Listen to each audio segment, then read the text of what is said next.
there is never a scenario in which a man should use his physical force to the expense of the person he loves. Never. Not once. And here's something I would encourage all young women is I would draw a line in the sand to make the decision before it ever happens that if I'm ever in a relationship with a guy who in any way uses his strength to my expense, we're done. Welcome back to the Thrive College podcast. I say back because we just wrapped season 2 a few weeks ago, and now we're officially into recording season 3, which is, drumroll, Kevin, you did not drum roll, but it's okay. You were like, that's... I'm sorry. Season 3, all things relationships. And so, of course, we had to bring on the Kevin Thompson. He is our married life pastor. And tell us about the incredible book that you have written, Friends, Partners, Lovers. Yeah, so Friends, Partners, and Lovers is, I was trying to figure out what is my job as a husband? What does Jenny need from me? Everything else in life, you could get a job description except marriage. And so I was looking at what is the job description of a marriage. You go to Genesis 2, and it appears to me that God created Adam and Eve to have this unique relationship of friendship, walking side by side in life.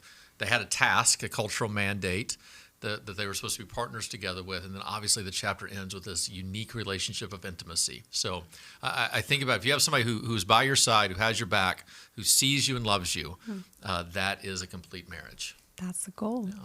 And of course, we wanted to have you on, not just because that is something you've deeply studied and thought about, but also you sit face to face with people pretty much every week who are asking the questions that our students are asking about what relationships can look like, what they shouldn't look like. And so we're just really glad you're here. Happy Thanks, to be Kevin. here. Yeah, look forward to it. And then we also have Macy McCaw. And so I would love, okay, I thought about this question. You have to answer it too, Kevin. Tell us your middle school celebrity crush. Ooh. Probably Taylor Swift, but I'm still a Taylor Swift fan. No. Like who you had a crush on. Oh. She's like rethinking it. Yeah. I thought we were just talking about just like someone we really liked. Like I have a poster of Taylor Swift in my bedroom. Yeah. Yeah. But for your fangirl. Yeah. That'd probably be what it was. While you're thinking, I'll share mine. Okay. Okay, because you're never going to have heard of him. Okay, there was this movie on the Disney Channel called Luck of the Irish. And the person in it, like if I pulled you a picture of him, you would be shocked because it looks identical to Shane. So I pretty much married my celebrity crush. How about that? Isn't that amazing? Even if that's not true, that's a great answer. I swear to you, like I was answering this question and I had this revelation because someone was like, I don't know who that is. And they pulled up a picture and I was like, oh my goodness, that is Shane. So anyways, wins for me. That's you good. can marry someone, if not your actual celebrity crush, someone that looks like your celebrity crush. Gotcha. That's so funny. I don't know. I don't know if I even did that in middle school. You were not just crushing hard. No, okay. Well, you're a so. holier person than I was. I'm just being completely honest. I can't think of anything. That's totally okay. fair. Never be forced. I'm not going to make you confess on air your actual middle school crush. That's fine because they might be listening. Kevin, do you have one? So upper elementary school. I don't remember junior high specifically. Yeah. So who's the boss? Alyssa Milano. Oh, there we go. Oh, good. How about that? Someone's gonna, pretty much everyone listening Google to the podcast is gonna have to Google it. That's right. And then, who's the boss? I love it. That's so fun. Macy, tell us a little bit about where you're interning and where you're from. Yeah, so I'm interning at based on Folsom Middle School. So I'm working with 8th grade girls. I'm leading a small group with a few other leaders and just learning. I've never really worked with middle schoolers, so just learning how they work and what middle schoolers are like. But it's been so fun. Yesterday we had our last meet for the end of the year, and we did a Christmas party. It was super fun. Just hang out with the kids. We made gingerbread houses, and it's been fun. So fun. And where are you from? I'm from technically Sutter, California. Okay. Right next to Yuba City. So perfect. So I usually just say I'm from Yuba City because people know where that is. Love it. Yeah. Well, shout out to Macy, both in season 1 and season 2. You've just been an instrumental voice in helping us shape this conversation about what conversations we wanted to have. So I'm going to turn the mic over to you because in Thrive College, we're all about empowering you to live what you're called to do. So kick us off. What's our first question for Kevin? Sweet. Yeah. So how to have a healthy relationship. I feel like that could be like a super broad question. But I like genuinely, how would you have a healthy relationship? Yeah, I Macy, I think a couple things. First, I don't think you can have what you don't know. And so an aspect of it is to understand what a healthy relationship even is. Mm-hmm. You know, where our lives are shaped by our family of origins, by early relationships we have, and that becomes the norm in our lives. And so a good number of people come from backgrounds of stress, of anxiety, of uncertainty, of a lack of stability, and so they don't even know what a healthy relationship looks like. So one, I think you need to define what a healthy relationship is so you can even know what it is. And then also, I think the second piece to how do you personally have a healthy relationship is the thing that you control the most is yourself. And so to the extent that you work on yourself, you get healthy yourself, and that's what you're bringing into the relationship, then you have a greater chance not only of being drawn toward people who are healthy and then very quickly being turned away from people who are unhealthy, but then also you have the ability to relate in a good and meaningful way. And so I think of those two things specifically. You need to understand what it is, and then you need to personally pursue toward health. And that makes it more likely to attract somebody who will have a healthy relationship and more likely for you to bring that into the connection. Cool. Yeah. How would you even define a healthy relationship? Like starting there, you said we have to define it. So how do we define a healthy relationship? Like? So I think about Dan Siegel down at UCLA, right? Interpersonal neurobiology. So he founded the concept of how do relationships rewire the brain. So literally, the relationships you have now have a biological impact on how your brain is wired together. And he talks about health now as being energy. That whenever you live, whenever an organism has health, whenever an organization has health, there is this creative energy, and he uses the image of a river that's now flowing, right? And he talks about there's two banks that whenever the water goes outside of this bank, it's going to get into a lack of health. And he says those two kind of guardrails, you could say in another imagery, is chaos and rigidity. And so whenever we think about an unhealthy relationship, oftentimes it is either chaotic or it is rigid. So we understand an unhealthy relationship can be chaotic. So this is where abuse takes place.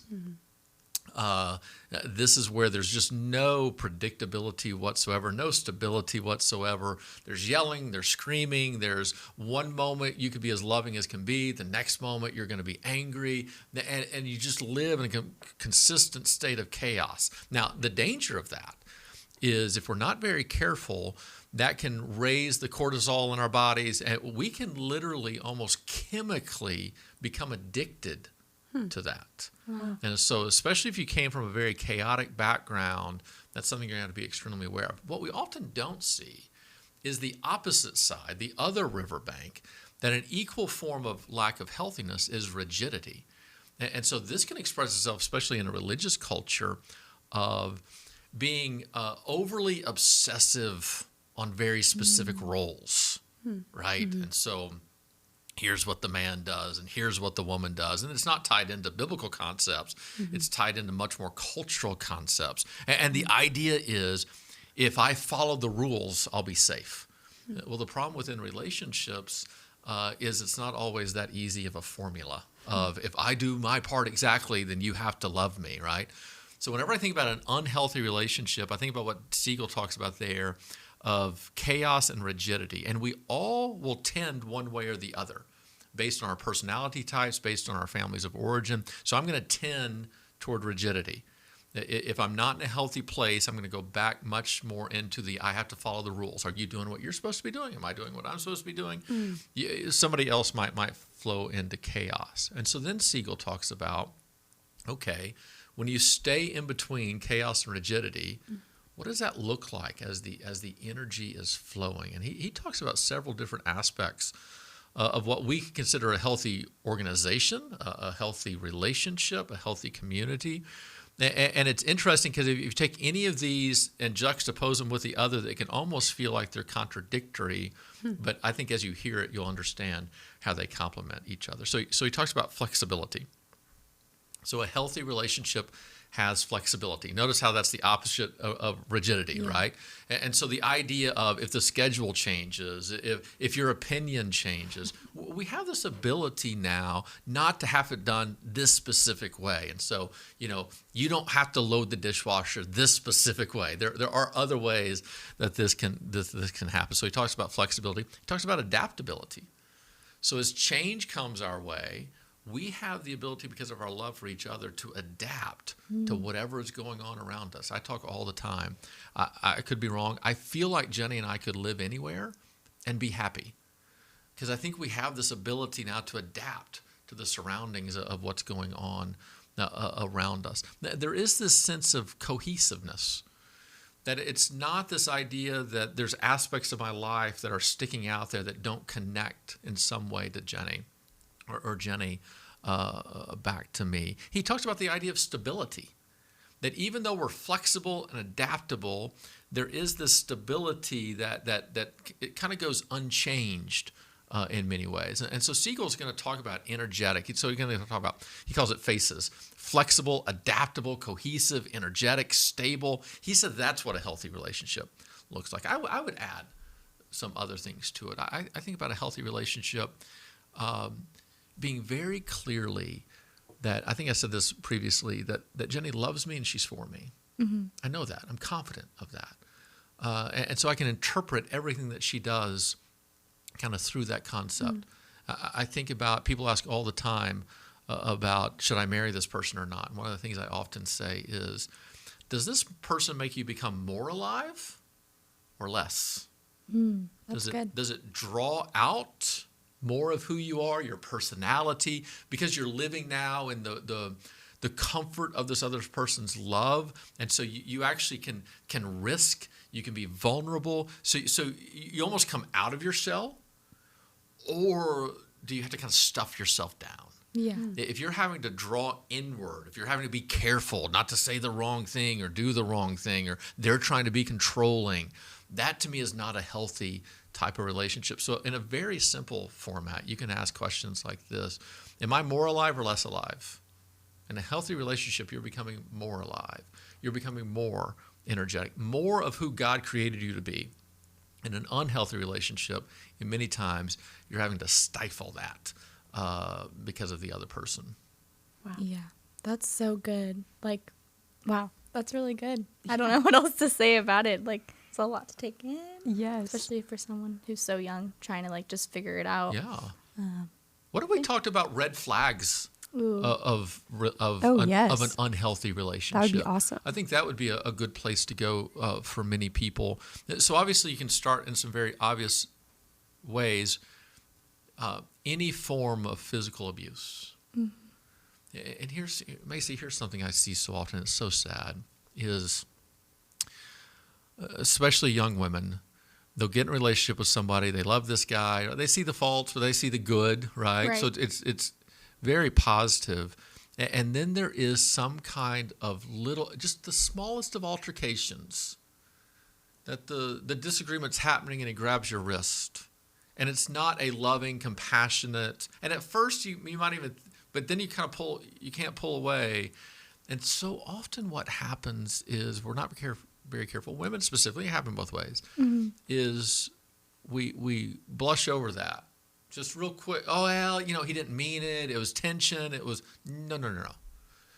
There is never a scenario in which a man should use his physical force to the expense of the person he loves. Never. Not once. And here's something I would encourage all young women, is I would draw a line in the sand to make the decision before it ever happens, that if I'm ever in a relationship with a guy who in any way uses his strength to my expense, we're done. Now, it doesn't mean he's evil. It doesn't mean he can't be in a healthy relationship. He can. He just lost the chance with you. And to recognize it in those ways. So obviously, you have all the physical concepts. Now, you do, within some reason, also have the verbal aspects of what abuse can look like. Obviously, sexual abuse as well. So all of those are immediate red flags that specifically, if we're talking about a dating relationship, I am not going to date somebody who would ever physically harm me, verbally harm me, right? So obviously sexually harm me. I would never date or live with. I use this from a marriage standpoint. Doesn't mean you need to get a divorce, but I'm not going to live with an active addict. Yeah. I'll maybe a recovering addict, yes, but not an active addict. So especially in a young person, if you're thinking, oh, well, they're going to get clean and sober. Great, let them. And you know what? If you're still available whenever they are clean and sober, great. But not in the middle of it. Now, I can be your friend. I can do all of that. I'll walk with my friends in the midst of battles of addiction all day long. I'm not going to be married to that type of person. I'm not going to be in a romantic relationship with that type of person. So obviously those are red flags, warning flags are there. But then there are other things, I think, of does this person have a sense of purpose? Obviously for me, from a Christian standpoint, for us, what is the relationship with Jesus? Am I going to be romantically involved with somebody who doesn't love Jesus? Well, no, for me, because if this now defines all of my life and it defines none of their life, what do we have in common? Yeah. Now, all the time, I deal with people who are married to an unbeliever. Well, very clearly there, stay in the marriage.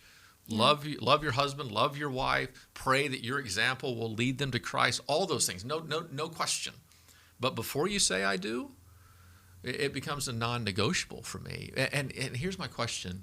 If you're tempted to be romantically involved in somebody who cares nothing about Jesus, yeah, what is the role of Jesus in your own life? If he's supposed to define everything, right? So those are red flags to me of that kind of thing. And then kind of what we talked about before, anytime it becomes this, I'm becoming much more of a rule follower. I'm becoming less of myself in order to please this other person. I just don't trust that that's going to be a healthy relationship. Yeah. I think also just, we like Thrive College in general, we're all super young. None of us are married. There's always the goal to become married one day. I think everyone at Thrive's like that. We'll see. We'll see what happens. But I think it's really a good idea to like have those like in mind, like kind of just being like, this is what I'm expecting, or like this is what I'm looking for. And don't want to say like we should have like a checklist, but maybe like we should be like, this is what I'm needing. This is, like before you just kind of just jump in. And then also once you are committed to a marriage, that would be really nice if like you knew what you wanted before. So. Oh, I think that's great. I think it's great. Expectations is a funny thing because on one hand, I think sometimes the expectations we have, we shouldn't. And the expectations we should have, we don't.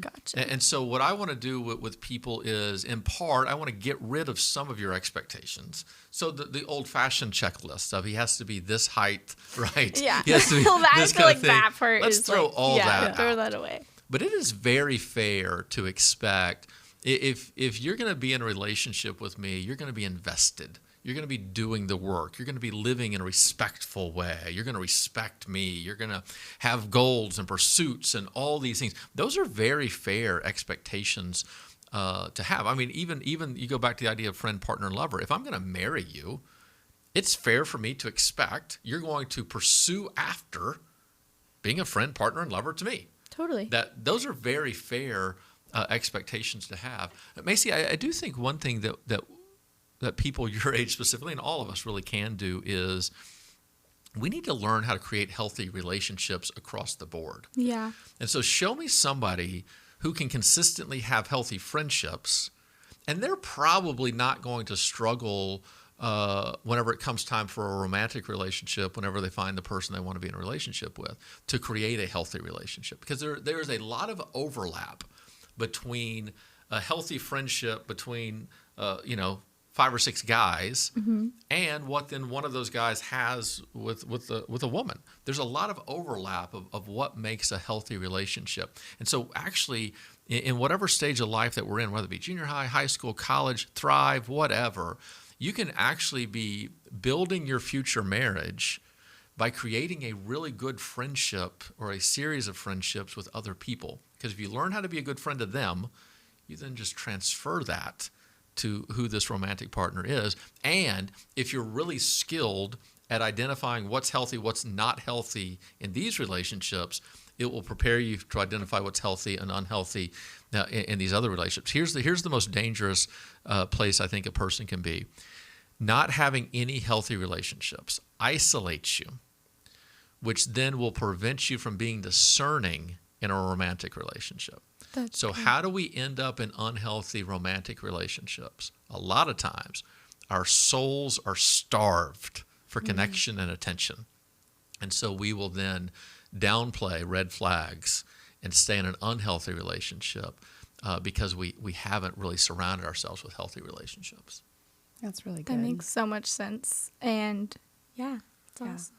I feel like there's also a role to play for friends in this conversation, because one of the most saddening things is seeing someone. I see it happen actually all the time with young college students. Is they've got a great friend group, like the type of friend group anyone would kill for, and then they meet a girl or they meet a boy, and then suddenly all of their allegiance, all of their time, all of their devotion just switches.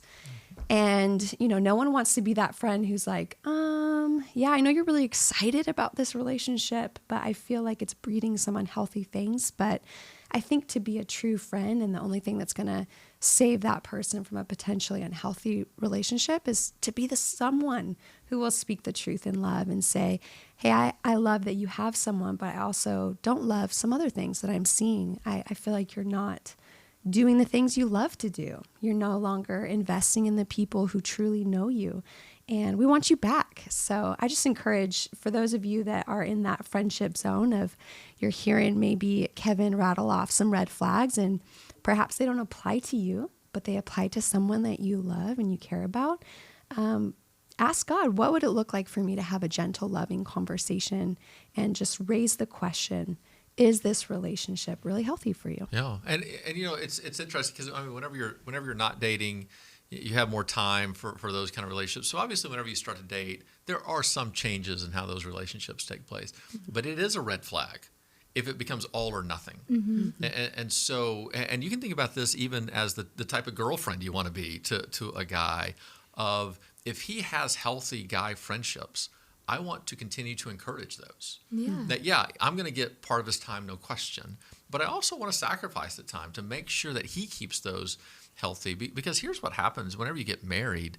Nobody's supposed to meet every need of yours, right? There's no way Jenny can meet all my needs. I can't meet all of hers. I want her to have healthy friendships with women that she can have those experiences with and enjoy and get away from me at times, right? That's for her own well-being. And be careful of almost that controlling nature, whether it be somebody trying to control you or you actually controlling them. Yes, there's a change in how much time we can spend, but always be the person that's encouraging your significant other to have healthy friendships of the same sex with people in their peer group, because your relationship will actually be better because of it. That's really good. I feel like we can add that to the marks of a healthy relationship, is that you're actively encouraging other key relationships in the other person's life. And then you don't feel like it's always a battle of jealousy or competition, but you can cheer each other on. I love that you have those friends. I love that you have those times with your family. I love that your mom is higher than I am right now on your list of priorities. One day that might switch, but for now that's appropriate. And it's wonderful to see, because I know that one day might transfer to whoever gets to be with you. So I love that. So I have just like a follow-up question on something you said, if that's okay, Macy. Go for it. I would love just one more time to the person who's like, I heard everything you said, Kevin, about how important it is that they know and love Jesus. But here's the thing, they're a really great person. And I just feel like, over time, maybe they might meet Jesus. So why wouldn't I be in a relationship? I'm not getting married to them. I'm just dating them. What would you say to the person who's struggling with that question of what it means to be equally yoked with someone? Well, and they might come to know Jesus, and that's a great thing. That's something we pray for. I think so much of, especially the marriage relationship, really does come down to timing.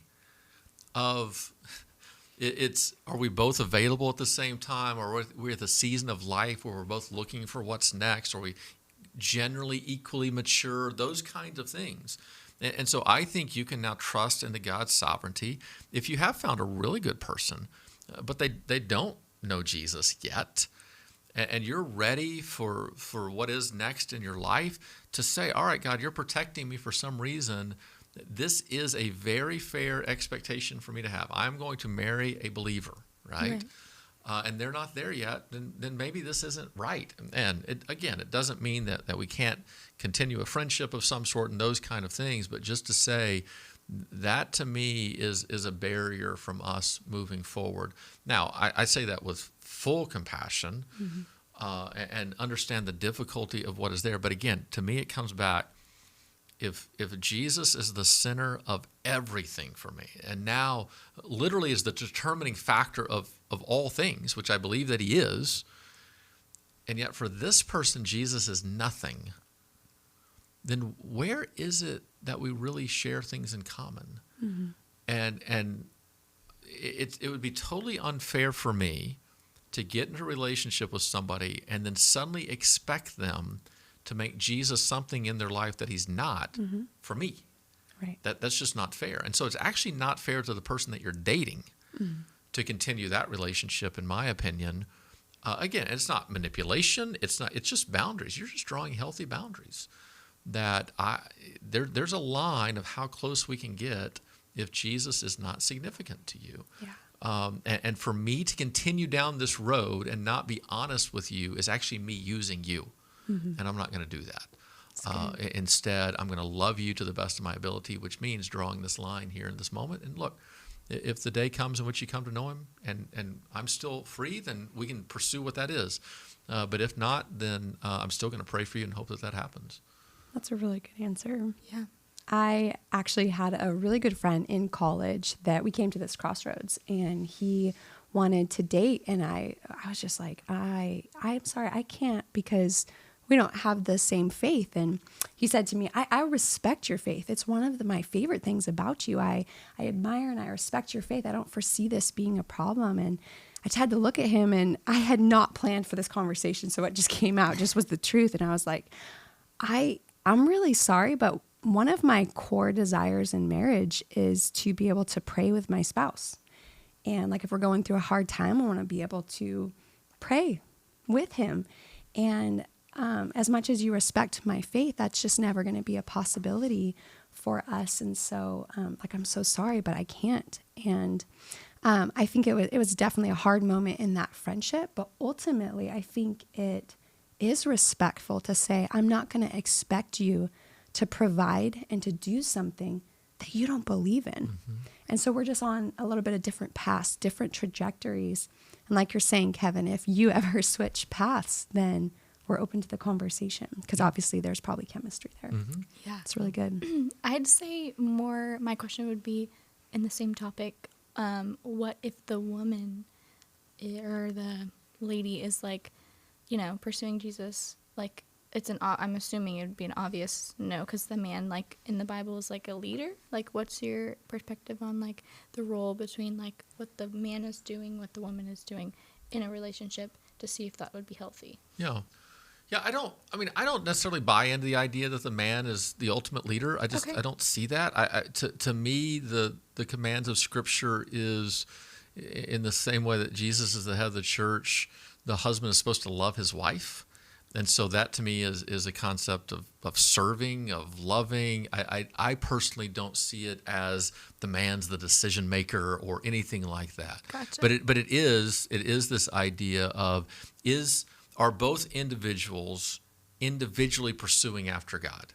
So I'm uncomfortable when the faith becomes all about one person. And so and I see this a lot where the woman has a very sincere faith. The guy maybe is immature, and that's okay. Yeah. And she can help him and lead him in those ways. But if the faith becomes solely something that she's doing and he's not, that to me is a warning. I think about it all the time. Jenny and I pursue God individually on our own. Okay. And as we do that, then together we are actually pursuing him as well. And we have, to use an illustration of stay in your lane, right? And so you have this idea of, imagine the interstate out here, you have the carpool lane, right? So you have the individual lanes, you have the carpool lane. So there are some decisions in life I cannot make unless Jenny's in the car with me. And then we make those together. In the same way that if I'm by myself, I get in the carpool lane, I'm going to get a ticket. There are some things I can't do apart from Jenny. So on those issues, then we're talking about, then our own individual pursuits come together, and it impacts how do we make the decision? What's God showing you? What do you feel in your heart in this moment? What do you think is the right thing for us to do? But that's only possible if each person is individually pursuing God. If not, then whenever we're together in the carpool lane, it's really just her faith and not mine. And so that would be my encouragement as far as what's the man and the woman both supposed to do. They're both supposed to love Jesus, pursue after him, and then love the other one to the best of their ability. Awesome. That makes so much sense. Thank you so much for sharing that. Yeah. Love it. So we're going to cut it there because I Okay. love that final exhortation. You pursue Jesus. He pursues Jesus, or she pursues Jesus. You're both pursuing Jesus. And as you do that, it will bring you together. And that's also a great image for equally yoked. Yeah. Run, chase after Jesus, and look who is next to you, keeping up. And then that's the person you should be with. So thank you so much, Macy. Thank you so Yeah. much, Kevin. And Thank make y'all. sure you join in for the next phase of this conversation. We're going to dive even deeper into that question. What is an unhealthy relationship? Building on that list of red flags you gave us. Sounds great. Awesome.